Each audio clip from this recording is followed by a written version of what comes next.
malinaw kung bakit ang Kongreso ay merong liquidation by certification na talaga naman pong sadyang sila lang sa lahat ng branch of government ang may ganyang polisiya. Ngayon, ito na naman ang People's Initiative na nagmumula sa Kongreso na alam nating napakamahal. Mantakin nyo, anong 12% ng 65 million registered voters? Sige nga, mathematician. Ang 10% ay 6 million. Dagdagan pa ng 0.5, that will be 9 million. 9 million votes ang kinakailangan natin. 12% kada distrito. Kung mamibigay sila ng 100 pesos each, magkano yun? 90 million na yun. Doon sa pamimigay lang na tag 100 pesos. 9 billion kung dadagdagan mo ng 2 zero kung ita-times mo ng 100. Ganun ba? 9 billion!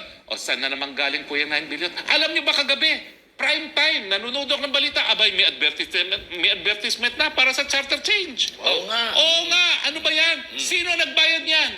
Dapat po alamin po yan ng MTRCB. Dahil hindi ko po alam kung yan ay pinapayagan, nagagastusan para sa charter change at hindi nagpapakilala kung sino ang nasa likod nito. Baka mamaya pera na naman ng taong bayan yan. Oo, magtatanong ako, pera ba ng taong bayan yan? Dahil yan po, tanong din ng isang kongresista.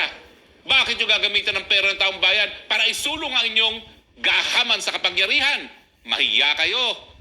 Terrible na ang ginagawa nyo. Sobra na.